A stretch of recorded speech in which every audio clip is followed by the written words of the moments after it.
குளச்சலில் சாலையோரமாக உறங்கிக் கொண்டிருந்த பெண்ணிடம் சில்மிஷத்தில் ஈடுபட்ட நபர் கைது செய்யப்பட்டார். கன்னியாகுமரி மாவட்டம் குளச்சல் காமராஜர் பேருந்து நிலைய பிளாட்பாரத்தில் தூங்கிக் கொண்டிருந்த பெண்ணிடம் ஒருவர் சில்மிஷம் செய்த வீடியோ வெளியான நிலையில் அவரை கைது செய்ய மாவட்ட காவல் கண்காணிப்பாளர் ஸ்டாலின் உத்தரவிட்டிருந்தார். அதனைத் தொடர்ந்து குளச்சல் காவல் நிலைய போலீசார் குற்றவாளியை தேடி வந்த நிலையில் இச்சம்பவத்தில் ஈடுபட்ட ஜவஹர் என்பவரை கைது செய்தனர். மேலும் கைதான ஜவஹர் அரசு பேருந்து ஓட்டுநர் என்பது தெரியவந்துள்ளது. கரூர் கூட்ட நெரிசல் வழக்கு தொடர்பாக ஆம்புலன்ஸ் ஓட்டுநர்கள் உரிமையாளர்களிடம் சிபிஐ அதிகாரிகள் தீவிர விசாரணை நடத்தினர். கரூர் கூட்ட நெரிசல் சம்பவம் தொடர்பாக உச்சநீதிமன்ற உத்தரவின் பேரில் சிபிஐ அதிகாரிகள் விசாரணை மேற்கொண்டு வருகின்றனர். விசாரணை நடவடிக்கைகள் கடந்த சில வாரங்களாக கரூர் சுற்றுலா மாளிகையில் நடைபெற்று வரும் நிலையில் அன்றைய கூட்ட நெரிசல் சம்பவத்தின் போது மயக்கம் அடைந்தவர்களையும் காயமடைந்தவர்களையும் மீட்டு மருத்துவமனைக்கு கொண்டு சென்ற தனியார் ஆம்புலன்ஸ் ஓட்டுநர்கள் மற்றும் உரிமையாளர்களை சிபிஐ அதிகாரிகள் இன்று விசாரணைக்கு அழைத்து தீவிர விசாரணை நடத்தினர். காரைக்குடி அருகே காட்டுப்பகுதியில் காருக்குள் முகம் சிதைக்கப்பட்ட நிலையில் பெண் சடலம் மீட்கப்பட்டது தொடர்பாக போலீசார் பல்வேறு கோணங்களில் விசாரணையை தீவிரப்படுத்தியுள்ளனர். சிவகங்கை மாவட்டம் காரைக்குடி அருகே அடர்ந்த காட்டுப்பகுதியில் பெண் சடலம் ஒன்று காருக்குள் கிடப்பதாக போலீசாருக்கு தகவல் கிடைத்தது. அதன் பேரில் அங்கு விரைந்த போலீசார் காருக்குள் முகம் சிதைக்கப்பட்ட நிலையில் இருந்த பெண் சடலத்தை கைப்பற்றி விசாரித்ததில் அப்பெண் மருதுபாண்டிய நகரை சேர்ந்த பாண்டிக்குமார் என்பவரது மனைவி மகேஸ்வரி என்பது தெரியவந்தது. மேலும் பாண்டிக்குமார் வெளிநாட்டில் வேலை பார்த்து வரும் நிலையில் ஆவுடை பொய்கை பகுதியில் உள்ள தங்களுக்கு சொந்தமான இடத்தை விற்பனை செய்வதற்காக தனது காரில் மகேஸ்வரி சென்றதாக கூறப்படும் நிலையில் காரில் முகம் சிதைந்து சடலமாக மீட்கப்பட்டுள்ளார். இச்சம்பவம் தொடர்பாக வழக்கு பதிவு செய்துள்ள போலீசார் உயிரிழப்பு தொடர்பாக பல்வேறு கோணங்களில் விசாரணை தீவிரப்படுத்தியுள்ளனர். சிறுநீரக செயலிழப்பால் அவதியுறும் தனது 12 வயது மகளை காப்பாற்ற கோரி லாரி ஓட்டுநர் உருக்கமான கோரிக்கையை வைத்துள்ளார். செங்கல்பட்டு மாவட்டம் தாம்பரம் பகுதியைச் சேர்ந்த சந்தானம் ஜெயஸ்ரீ தம்பதியினருக்கு 3 குழந்தைகள் உள்ள நிலையில் 12 வயதான கோபிகாவிற்கு சிறுநீரக செயலிழப்பு ஏற்பட்டது. இதன் காரணமாக லாரி ஓட்டுநரான சந்தானம் தனது வருமானத்தை கொண்டு டயாலிசிஸ் செய்து வரும் நிலையில் மருத்துவ செலவு அதிகரித்துள்ளதால் அரசு உதவி செய்ய வேண்டும் என கோரிக்கை விடுத்துள்ளார். வாரந்தோறும் மேற்கொள்ளப்படும் டயாலிசிஸ் மற்றும் அறுவை சிகிச்சை காரணமாக மிக பெரும் தொகை செலவழிப்பதால் அரசு உரிய தீர்வு காண வேண்டும் என்று கோபிகாவின் பெற்றோர் வேண்டுகோள் விடுத்துள்ளனர். அட்மிட் பண்ணிட்டு அவங்க என்ன சொன்னாங்கன்னா, இது மாதிரி பாப்பாவுக்கு இந்த உப்பாளவு அதிகமாக இருக்கு, அதனால டயாலிசிஸ் பண்ணோம் அப்படின்னு சொன்னாங்க. நாங்கள் பயந்துக்கிட்டு பாப்பாவுக்கு டயாலிசிஸ் போடக்கூடாது சொல்லிட்டு பயந்துட்டு வீட்டுக்கு கூப்பிட்டு வந்துட்டோம். கூப்பிட்டு வந்துட்டு திருப்பி மூச்சு வாங்கிறது அதிகமாக இருந்தாலும் பாப்பாவை மறுபடியும் பேபேக்கு கூப்பிட்டு போனோம். அங்கே 12 வயசு 3 மாதம் ஆயிடுச்சு. இப்போ இங்கே அட்மிட் பண்ண முடியாது, ராஜீவ்காந்தி ஹாஸ்பிட்டலுக்கு அனுப்பிச்சி விட்டாங்க. அங்கே போயிட்ட உடனே செக் பண்ணிவிட்டு டயாலிசிஸ் போட்டு அவனும் டயாலிசிஸ் போட்டாங்க. போட்டுட்டு என்ன சொன்னாங்க, நீங்கள் இங்கே ஒரு 3 டயாலிசிஸ் அங்கே போட்டாங்க, திருப்பி நீங்கள் வெளியே போய் போட்டுங்க, அங்கேருந்து இங்கே வராதிங்க, செங்கல்பட்டில் போட்டுங்க பக்கத்தில் அப்படின்னு டயாலிசிஸ் அங்கே தான் போட்டுட்ருக்கோம். இப்போ வாரத்தில் 2 டைம் போடுறோம். பாப்பாவுக்கு இருக்க ரொம்ப டல்லாகிட்டே இருக்காங்க, சாப்பிட மாட்டேங்கிறாங்க, சாப்பிட்டா வாமிட் வருதுன்றாங்க, ரொம்ப கஷ்டப்படுறாங்க. பாப்பாவுக்கு இது மாதிரி கிட்னி டோனருக்கு எதனா ஹெல்ப் பண்ணால் நல்லா இருக்குன்னு பார்க்குறோம். கொடைக்கானல் அன்னை தெரசா மகளிர் பல்கலைக்கழகத்தின் 32வது பட்டமளிப்பு விழாவை ஆளுநர் RN ரவி தொடங்கி வைத்தார். திண்டுக்கல் மாவட்டம் கொடைக்கானல் அட்டுவம்பட்டி பகுதியில் அமைந்துள்ள அன்னை தெரசா மகளிர் பல்கலைக்கழகத்தின் 32வது பட்டமளிப்பு விழாவில் பங்கேற்று குத்துவிளக்கேற்றி ஆளுநர் RN ரவி தொடங்கி வைத்தார்.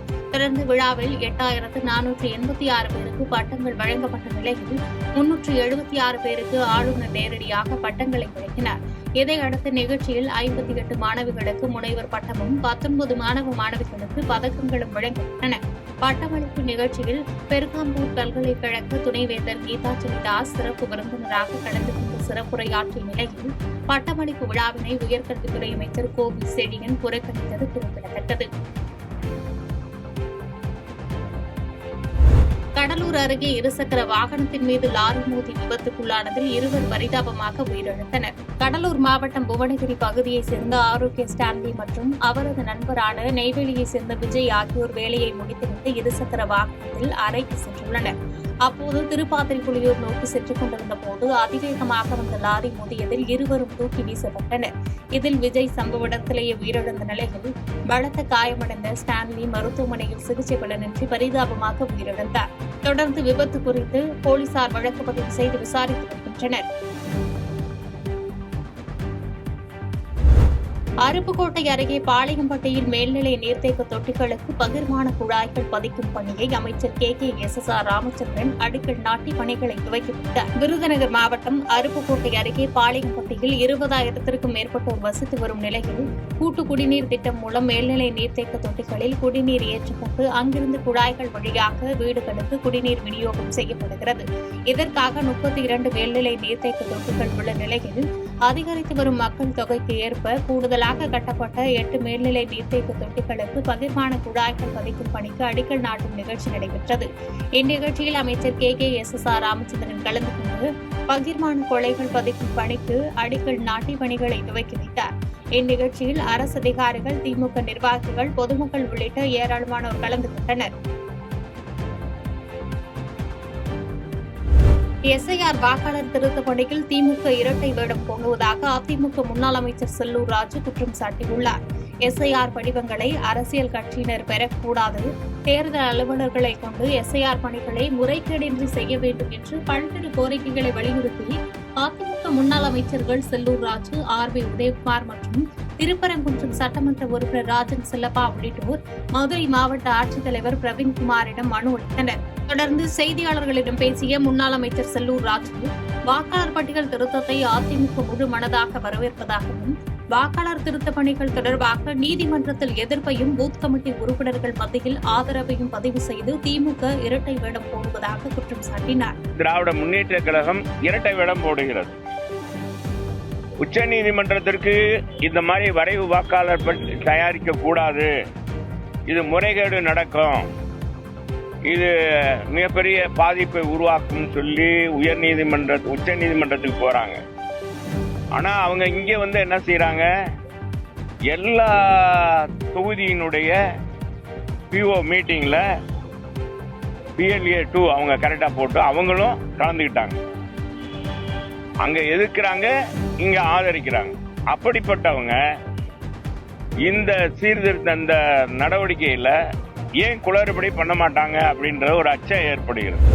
அன்புமணிக்கு பல பதவிகளை கொடுத்து மிகப்பெரிய தவறு செய்துவிட்டதாகவும், தனது கட்சியினர் மீது சுண்டுவிரல் பட்டால் கூட அதற்கு அன்புமணியும் சௌமியாவும் தான் காரணம் என பாமக நிறுவனர் ராமதாஸ் குற்றம் சாட்டியுள்ளார். 46 ஆண்டு காலமாக உயிருக்கும் மேலாக கட்சியை நடத்தி வந்ததாகவும், அதில் அன்புமணியை மத்திய அமைச்சராக நியமித்ததுதான் நான் செய்த மிகப்பெரிய தவறு எனவும் கூறினார். மேலும் சேலத்தில் நிகழ்வொன்றில் பங்கேற்க சென்ற சட்டமன்ற உறுப்பினர் அருள் மீது அன்புமணி ஆதரவாளர்கள் தாக்கிய சம்பவத்தில் நல்வாய்ப்பாக அவர் உயிர் பிழைத்திருப்பதாகவும், கட்சியே உயிர் மூச்சு என இருந்தவர்களை சுய லாபத்திற்காக அன்புமணி இத்தகைய செயல்களில் ஈடுபட வைப்பதாகவும் குற்றம் சாட்டினார்.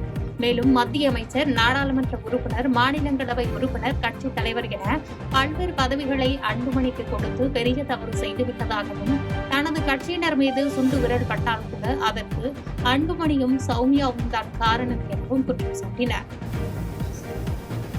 சில தவறுகளை அரசியலில் நான் செய்த அதிலே ஒன்றுதான் ஒன்றாக இருந்தது. ஒன்று, அன்புமணியை மத்திய சுகாதாரத்துறை அமைச்சராக நியமித்தது. இரண்டாவது, கட்சியினுடைய தலைவர் பொறுப்பை கொடுத்தது. ஈரோடு அருகே உள்ள பெரும்பள்ளம் ஓடையில் தவறி விழுந்து குழந்தை மீட்கப்பட்ட நிலையிலும் சிறிது நேரத்தில் உயிரிழந்த சம்பவம் சோகத்தை ஏற்படுத்தியுள்ளது. ஈரோடு மாவட்டம் சூரம்பட்டி அடுத்த சாந்தன் கருக்கு பகுதியைச் சேர்ந்தவர் சக்கரவர்த்தி. இவருக்கு 3 குழந்தைகள் உள்ள நிலையில் சம்பவத்தன்று வெளியூரில் உள்ள உறவினர்களை பார்க்க சக்கரவர்த்தியும் அவரது மனைவியும் சென்றுள்ளனர். இந்த நிலையில் சக்கரவர்த்தியின் மூத்த மகனான 6 வயது ஆண் குழந்தை அருகில் உள்ள பெரும்பள்ளம் கோடையின் அருகே உடல் உபாதைகளை கழிக்க சென்றதாக சொல்லப்படுகிறது. அப்போது எதிர்பாராத விதமாக ஓடையில் விழுந்த சிறுவன் மாயமானார். இதுகுறித்து தகவல் அறிந்து சம்பவ இடத்திற்கு வந்து தேடுதல் பணியை தொடர்ந்தனர். தேடுதல் பணியை தொடர்ந்து தீயணைப்புத் துறையினர் 1 மணி நேர போராட்டத்திற்கு பிறகு சிறுவனை மீட்டனர். உடனடியாக முதலுதவி சிகிச்சை அளிக்கப்பட்டு மருத்துவமனைக்கு சிறுவன் அழைத்து செல்லப்பட்ட நிலையில் சிகிச்சை பலனின்றி பரிதாபமாக உயிரிழந்தார். இந்த சம்பவம் அப்பகுதியில் பெரும் சோகத்தை ஏற்படுத்தியுள்ள நிலையில் போலீசார் விசாரணை மேற்கொண்டு வருகின்றனர். செய்திகளை உடனுக்குடன் தெரிந்து கொள்ள கீழ்க்கண்ட கேபிள் மற்றும் டிடிஎச் நெட்வொர்க்குகளில் எம்நாடு செய்தி தொலைக்காட்சியை காணுங்கள். பாதகம் செய்பவரை கண்டால் நாம் பயம் கொள்ளலாகாது பாப்பா. மோதி மிதித்துவிடு பாப்பா, அவர் முகத்தில் உமிழ்ந்துவிடு பாப்பா. அண்மை செய்திகளை உடனுக்குடன் தெரிந்து கொள்ள இணைந்திருங்கள் எம்நாடு தொலைக்காட்சியுடன்.